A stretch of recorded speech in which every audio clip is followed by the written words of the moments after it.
ఇప్పుడు AI tools బాగా వస్తున్నాయి, ఇమేజ్ జనరేషన్ కూడా వస్తుందని. సో ఫార్ గూగుల్ జెమినీ యొక్క నానో బనానా అనేది బెస్ట్ టూల్ గా ఉంది. అయితే రీసెంట్ గా ఇది ఒక అవుట్ రీచ్ స్పార్క్ చేసింది.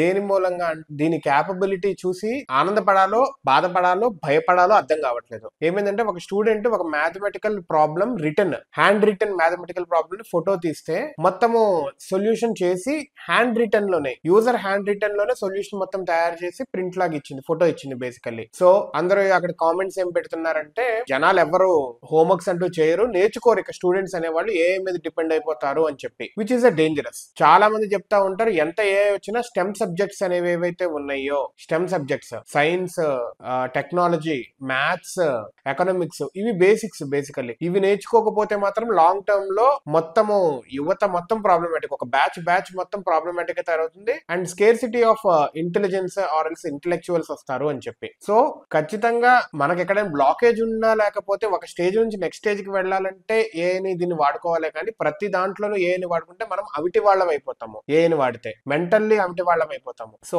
ఇప్పుడు తయారు చేసిన వాళ్ళంతా చిన్నప్పుడు నార్మల్ గా చదువుకొని వచ్చిన వాళ్ళు ఇదంతా తయారు చేస్తున్నారు. కానీ ఇప్పుడు చదువుకుంటమే దీంతో ఎక్స్ట్రా నేర్చుకోవాలి, కానీ ఉన్నది దీంతో చేయితే ఇంకెందుకు, వేస్ట్ కదా. It is making us mentally handicapped. So అదొకటి జరిగింది. నెక్స్ట్ వచ్చేసరికి ఇంకొక పెద్ద ప్రాబ్లమాటిక్ ఏంటంటే, it is printing out Aadhaar cards, PAN cards అనమాట. చాలా రియలిస్టిక్ గా ఎటువంటి స్పెల్లింగ్ మిస్టేక్స్ లేకుండా చూస్తే real Aadhaar card, real identity proof ఉన్నట్టే ఉంటుంది, విచ్ ఈస్ రియల్లీ డేంజరస్. అయితే ఇప్పుడు టెక్నాలజీని పొగుడుకోవాలా, లేకపోతే ఇది ప్రింట్ చేస్తున్న టెక్నాలజీని మనం దూషించాలా? వాట్ ఐ ఫీల్ ఈస్, టెక్నాలజీని మాత్రం పొగడాలి. ఈ చెక్స్ ఎక్కడైతే ఉన్నాయో వాళ్ళు కరెక్ట్ గా చెక్ చేయాలి. ఎందుకంటే డైలీ యూసేజ్ లో ఈ కార్డ్స్ ఎక్కడ చూస్తారు, ఎంట్రీ గేట్స్ దగ్గర గానీ, డెలివరీ పికప్స్ దగ్గర గానీ, కొరియర్స్ దగ్గర గానీ, హోటల్ రూమ్స్ దగ్గర గానీ, ఇట్లా డిఫరెంట్ దగ్గర ఈ కార్డ్స్ అనేవి చూపిస్తారు. ఫర్ ఎగ్జాంపుల్ తీవ్రవాదులే వచ్చారు, ఏదో ఫేక్ ఐడి కార్డు పట్టుకొని వచ్చేసేసి హోటల్ రూమ్ లో దిగారు. వాళ్ళు తర్వాత వాళ్లే అని తెలిసింది, వాళ్ళ ఐడి కార్డ్స్ వీళ్ళ దగ్గర ఉంటాయి, అవి చూస్తే రాంగ్ ఐడి కార్డ్స్ ఉంటాయి, ఇంకెందుకు, వేస్ట్ కదా. So everywhere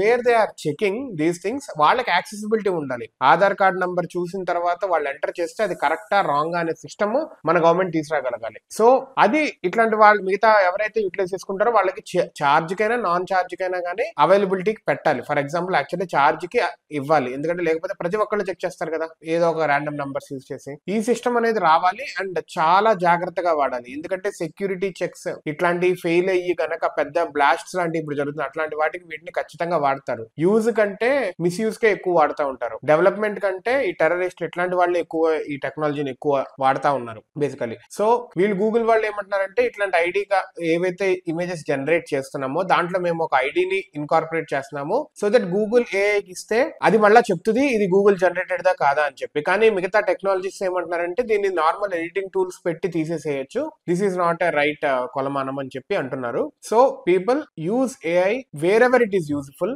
don't misuse it, don't get behind the bars. Be careful, be vigilant, చూసుకోండి ఎవరెవరు ఎలా వాడుతున్నారు అనేది.